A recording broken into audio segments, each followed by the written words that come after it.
रख हौसला वो मंजिल भी आएगा, रख हौसला वो मंजिल भी आएगा, प्यासे के पास चल के समुंदर भी आएगा।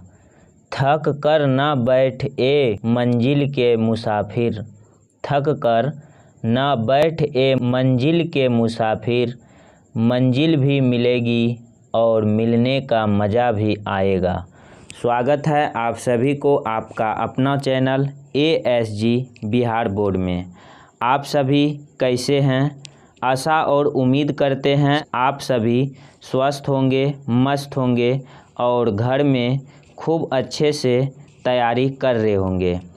तो आप सबों के लिए आज मैं लेके आया हुआ हूँ क्लास 12th बायोलॉजी, जो कि आपको यहाँ पे दिख रहा होगा। Class 12th biology question bank solution 2013 आप सबों के लिए बिहार बोर्ड 2025 के लिए बहुत महत्वपूर्ण ये जो है ऑब्जेक्टिव टाइप क्वेश्चन रहने वाला है। तो इसीलिए आप लोग इस पूरे वीडियो को ज़रूर देखिएगा, ताकि आप लोग सभी क्वेश्चन को जो हैं आसानी से हल कर सकते हैं और सभी ऑब्जेक्टिव को आप पूरे अच्छे से टिक कर सकते हैं। तो आप लोगों को यहाँ पे दिख रहा होगा जीव विज्ञान 2012वीं कक्षा के लिए बिहार बोर्ड 2025 के लिए महत्वपूर्ण क्वेश्चन बैंक सॉल्यूशन वस्तुनिष्ठ प्रश्न जो है लेके आए हुए हैं, जो कि सभी MVVI रहने वाले हैं। तो आप लोगों को यहाँ पे दिख रहा होगा सबसे पहला क्वेश्चन, जो आप लोगों को कल पिछले क्लास में आप लोगों को मिला हुआ था। तो इनका सही जवाब फटाफट बताइए, इनका सही जवाब क्या होगा।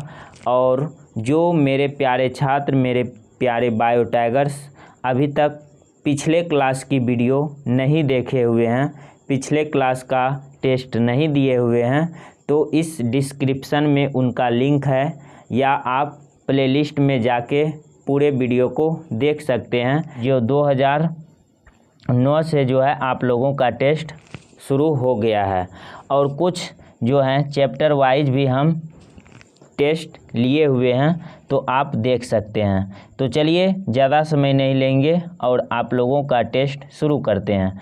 तो आप लोगों को दिख रहा होगा क्वेश्चन, दलहनी पौधों के जड़ पिंड में कौन से जीवाणु पाया जाता है। तो आप इसका सही जवाब बताइए क्या होगा। तो आप लोगों का बिल्कुल सही जवाब हो जाएगा राइजोबियम। जो दलहनी पौधे होते हैं, इस तरह से जो दलहनी पौधे होते हैं, दलहनी पौधों की जड़ों की गांठों में क्या पाए जाते हैं? राइजोबियम पाए जाते हैं। तो चलिए नेक्स्ट क्वेश्चन, अब आप लोगों का यहाँ से टेस्ट शुरू होता है। फटाफट आप सभी को टेस्ट देना है। चलिए क्वेश्चन आप लोगों को यहाँ से शुरू हो चुका है। पहला क्वेश्चन कर रहा है, भ्रूणपोष में कितने माइक्रोसोम होते हैं? जो माइक्रोसोम होते हैं कितने होते हैं? N2 N3 N, इनमें से सभी।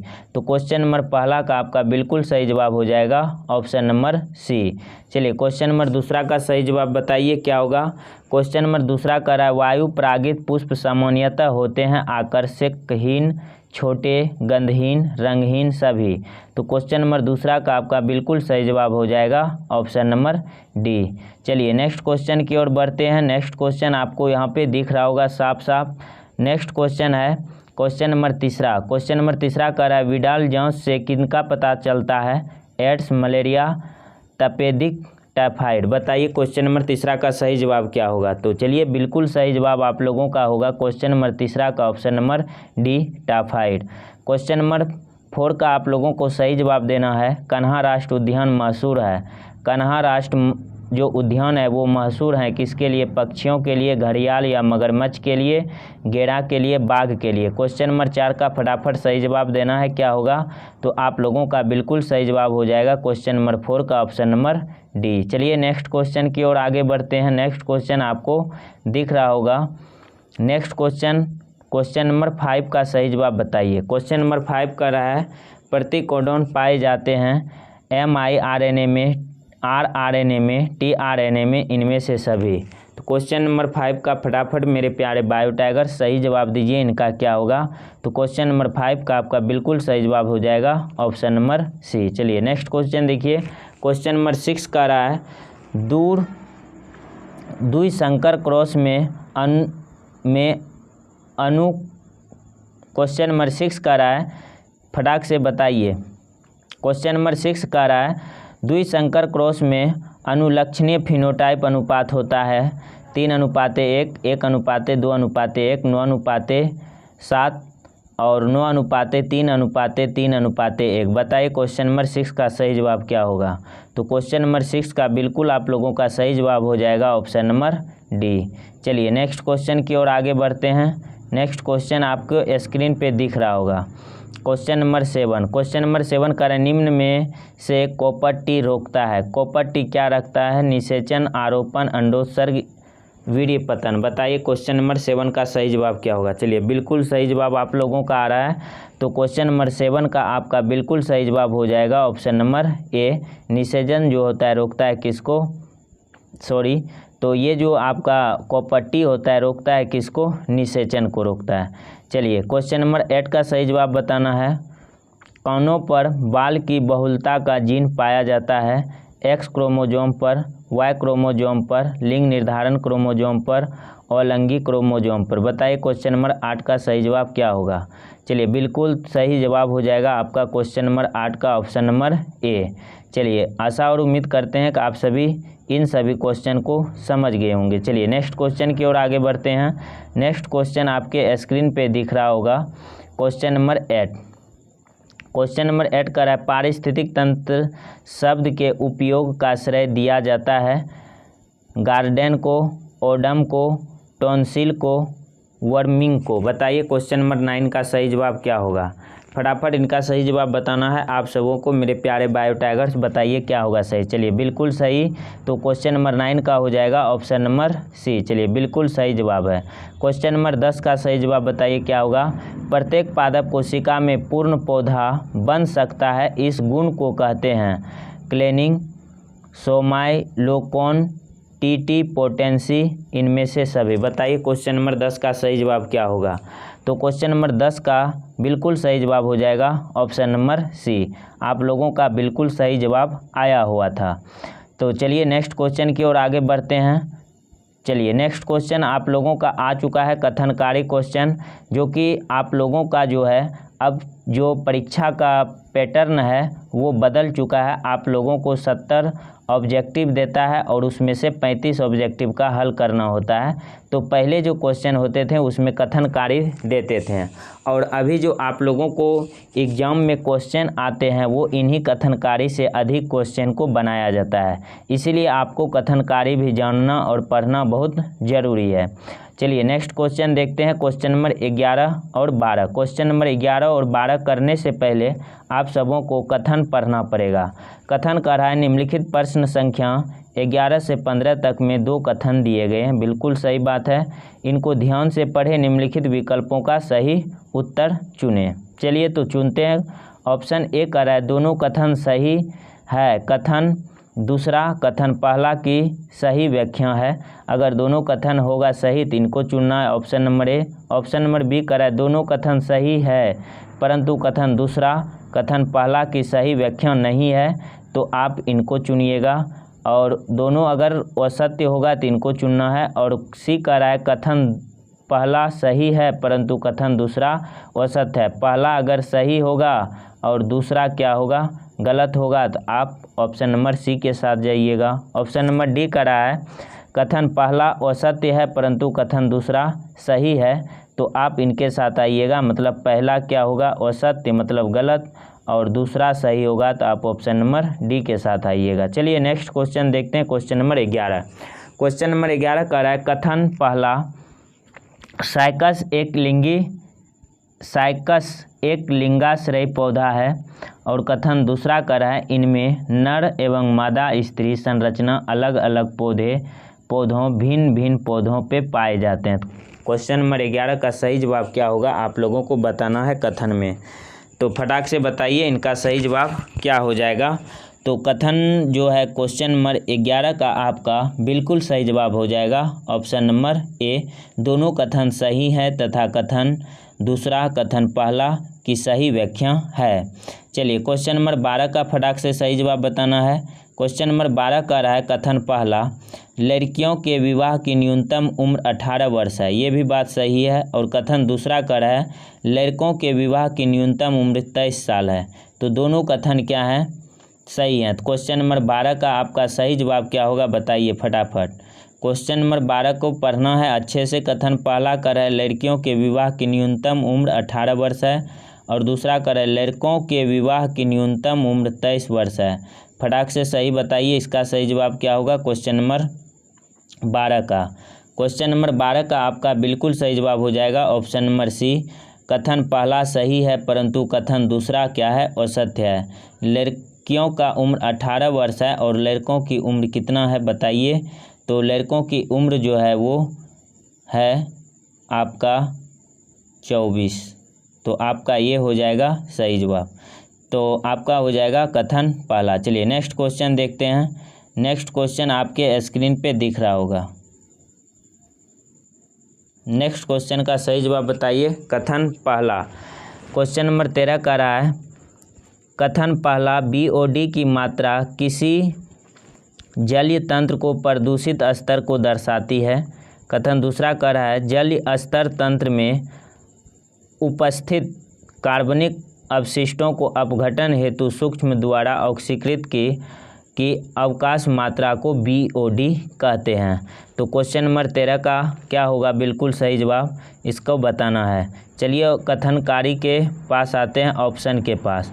तो बताइए क्वेश्चन नंबर 13 का सही जवाब क्या होगा। तो क्वेश्चन नंबर 13 का आपका बिल्कुल सही जवाब हो जाएगा ऑप्शन नंबर बी। दोनों कथन सही है परंतु कथन दूसरा कथन पहला की सही व्याख्या नहीं है। चलिए नेक्स्ट क्वेश्चन की ओर आते हैं। नेक्स्ट क्वेश्चन आपके स्क्रीन पे है क्वेश्चन नंबर 14। क्वेश्चन नंबर 14 बताना है कथन पहला का है जाइलम। जाइलम को हम लोग दारू बोलते हैं। दारू एक मुख्य संवहन उत्तक है। और कथन दूसरा का है जाइलम दारू के द्वारा जल का संचरण होता है। बताइए क्वेश्चन नंबर 14 का सही जवाब क्या होगा। क्वेश्चन नंबर 14 का सही जवाब बताना है। आपको यहाँ पे ऑप्शन दिख रहा होगा। तो क्वेश्चन नंबर 14 का आपका बिल्कुल सही जवाब हो जाएगा ऑप्शन नंबर ए। दोनों कथन सही है। कथन दूसरा कथन पहला की सही व्याख्या की है। चलिए बिल्कुल सही जवाब हो जाएगा आप सबों का और आप सभी ने बिल्कुल सही जवाब दिए हुए हैं। क्वेश्चन नंबर 15 का सही जवाब बताना है। क्वेश्चन नंबर 15 का रहा है कथन पहला नर युग्मक अगुणित होते हैं और कथन दूसरा का नर युग्मक के केंद्रक में N अगुणित क्रोमोजोम होते हैं। बताइए इनका सही कथन क्या होगा क्वेश्चन नंबर 15 का सही जवाब।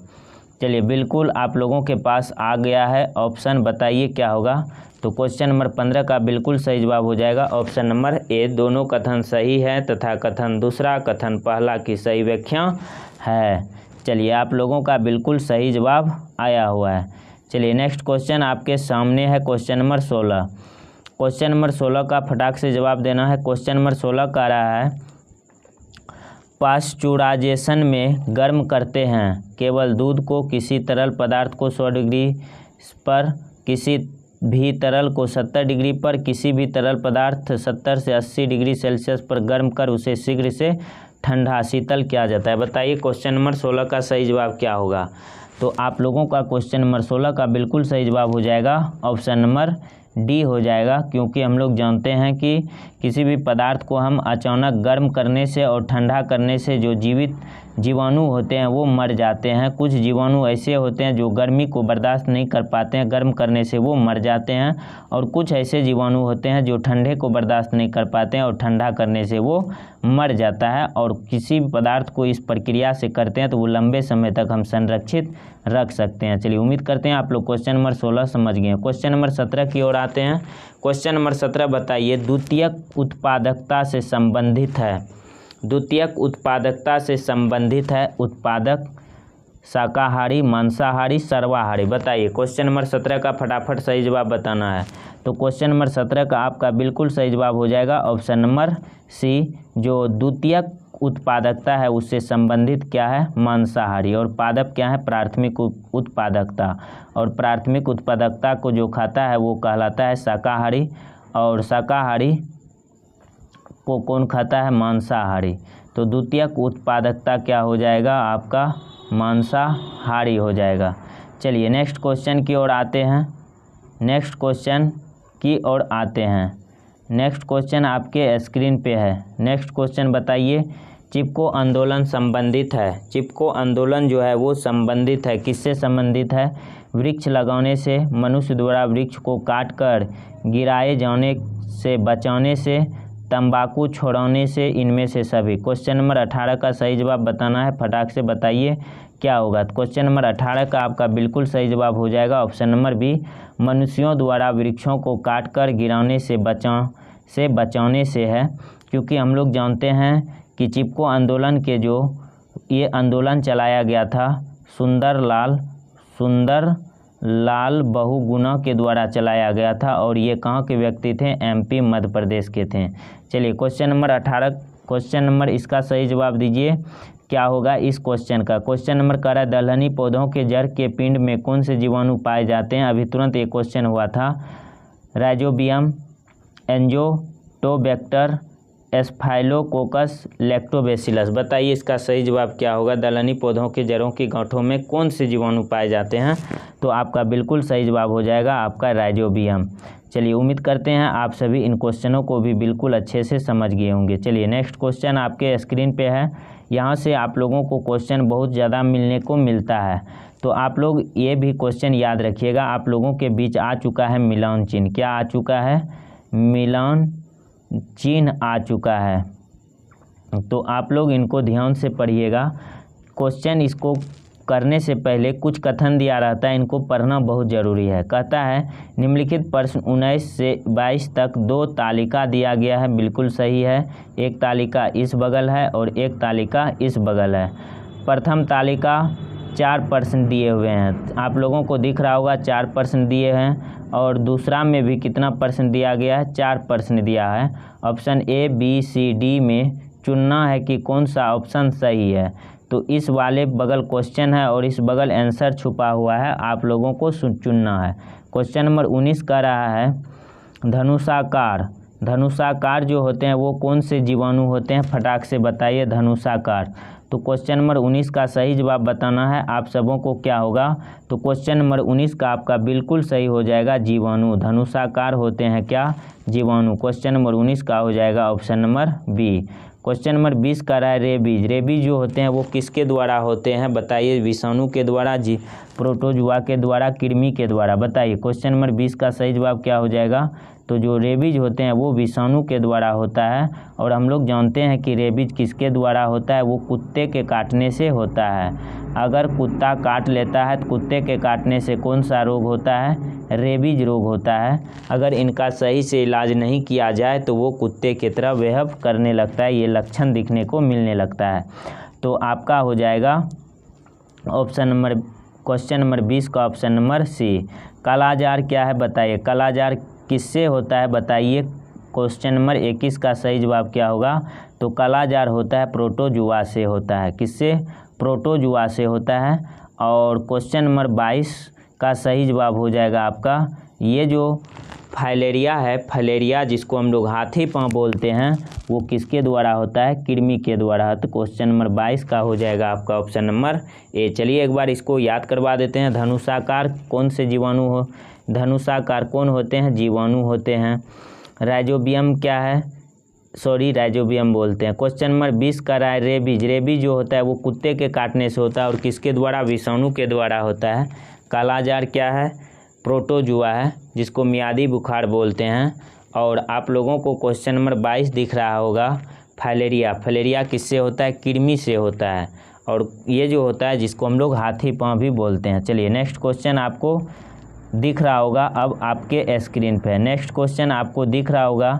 ये क्वेश्चन आप लोगों को पहले गद्यांश देता है और इनको पढ़ के फिर हम लोग जो क्वेश्चन है 3 क्वेश्चन दिए रहते हैं उनको हल करना होता है। तो पहले ये सब क्वेश्चन आते थे, अब नहीं आता है। आप लोगों को 70 क्वेश्चन देगा, उनको हल करना। चलिए देखते हैं। क्वेश्चन करने से पहले कुछ कथन दिए रहते हैं, उनको पढ़ना है। कथन निम्नलिखित प्रश्न संख्या 23 से 25 तक के लिए एक उदाहरण दिए गए हैं। पहले पद उदाहरण को ध्यान से पढ़ें, तत्पश्चात दिए गए 3 प्रश्न का सही उत्तर दीजिए। गद्यांश जो है दिया गया है उदाहरण। पौधे के पराग कणों में उनके नर युग्मक होते हैं। विभिन्न सजावटों वाले पराग कण मूलतः गोलाकार होते हैं। इनमें 2 तरह क्रमशः बाहरी परत बाह्यचोल तथा आंतरिक अंतःचोल होती है। एक परिपक्व पराग में मुख्यतः 2 कोशिकाएं, कायिक कोशिका एवं जनन कोशिका होती है। जनन कोशिका के केंद्र में विभाजित होने से 2 नर युग्मक का निर्माण होता है। जनन कोशिका के विभाजन से कितने नर युग्मक का? 2 नर युग्मक का निर्माण होता है। पराग कण प्रोटीन, विटामिन तथा खनिज लवणों के अच्छे स्राव हैं। कुछ पौधे के पराग कण से एलर्जी भी हो जाती है। ऐसे कालांतर में ब्राकुस गोले श्वसन नली का रोग हो जाता है। मतलब कुछ ऐसे भी परागण होते हैं जिसके वजह से जो है एलर्जी भी हो जाते हैं, जैसे ब्रांस, गले में खराश और श्वसन में नली में रोग हो जाते हैं। तो अब आप लोगों को इनसे रिलेटेड क्वेश्चन दिया गया है, उनको हल करना है। चलिए नेक्स्ट क्वेश्चन आया आपके स्क्रीन पे है। क्वेश्चन नंबर 23 का सही जवाब बताना है। परागकण मुख्यतः हैं, परागकण क्या हैं? स्पोरोफाइट, युग्मक, नर युग्मक, इनमें से कोई नहीं। बताइए क्वेश्चन नंबर 23 का सही जवाब क्या हो जाएगा। तो अभी तुरंत हम लोग गद्यांश जो पढ़े थे वहाँ पे दिया हुआ था। तो परागकण है मुख्यतः क्या है? परागकण मुख्यतः नर युग्मक हैं। चलिए क्वेश्चन नंबर 24 का सही जवाब बताना है। क्वेश्चन नंबर 24 का रहा है प्राभित्ति होती है एक स्तरीय, द्विस्तरीय, त्रिस्तरीय, इन कोई स्तरीय नहीं। बताइए क्वेश्चन नंबर 24 का सही जवाब क्या होगा। परागभित्ति होती है एक स्तरीय, द्विस्तरीय, त्रिस्तरीय, इनमें से कोई नहीं। क्वेश्चन नंबर 24 का फटाफट सही जवाब दीजिए। तो परागभित्ति होती है वो कितने स्तरीय होते हैं? 2 स्तरीय होते हैं। हम लोग अभी तुरंत जाने थे, पहले स्तर को आपको वहाँ पे ले जाके दिखाते हैं। तो आपको यहाँ पे दिख रहा होगा कि जो पराग होते हैं कितने स्तरीय होते हैं? 2 स्तरीय होते हैं। यहाँ पे दिख रहा होगा यह 2 स्तरीय 2 कोशिकाओं को मतलब होते हैं। तो यहाँ पे एक होता है बाह्यचोल और एक होता है अंतःचोल। चलिए नेक्स्ट क्वेश्चन की ओर बढ़ते हैं। नेक्स्ट क्वेश्चन आपके स्क्रीन पे है, क्वेश्चन नंबर 25। क्वेश्चन नंबर 25 का रहा है परागकण हो सकते हैं, परागकण हो सकते हैं गेमेटोफाइट, सजावटी, एलर्जी कारक, इनमें से सभी। बताइए क्वेश्चन नंबर 25 का सही जवाब क्या होगा। तो परागकण हो सकते हैं आपका एलर्जी कारक भी हो सकते हैं। क्वेश्चन इसका सही जवाब बताना है। निम्न में कौन उभयलिंगाश्रयी पादप नहीं है? पपीता, सरसों, मक्का, गुड़हल। बताइए इनका सही जवाब क्या होगा। निम्नलिखित में कौन उभयलिंगाश्रयी पादप नहीं है? उभयलिंगा का मतलब होता है किस पुष्प में नर और मादा दोनों पाए जाते हैं और किस पादप में नर और मादा नहीं पाए जाते हैं। जिस पुष्प में नर और मादा दोनों साथ साथ होते हैं उसे बोलते हैं उभयलिंगाश्रयी पादप। तो सरसों में पाए जाते हैं, मक्का में अड़हुल में पाए जाते हैं, लेकिन पपीता में नहीं पाए जाते हैं। पपीता क्या है? एक लिंगी पुष्प है। तो आपका इसका बिल्कुल सही जवाब हो जाएगा ऑप्शन नंबर ए। तो यहाँ पे बात हो रहा है उभयलिंगाश्रयी पादप नहीं है, तो आपका ऑप्शन नंबर ए हो जाएगा, पपीता नहीं है। तो आशा और उम्मीद करते हैं आप सबों को आज का जो टेस्ट है वो बहुत पसंद आया होगा। आप सभी इसी तरह से हमारे साथ जुड़े रहें और अगर अभी तक आप सभी इस चैनल को सब्सक्राइब नहीं किए हुए हैं तो इस चैनल को सब्सक्राइब कर लें, ताकि हम आप लोगों के लिए डेली जो है मोस्ट इम्पोर्टेंट क्वेश्चन लेके आते रहते हैं। तो आप सभी मेरे साथ बने रहें। आप सभी अपना खूब सारा ख्याल रखिएगा। फिर मिलते हैं नेक्स्ट क्लास में। आज के लिए इतना ही।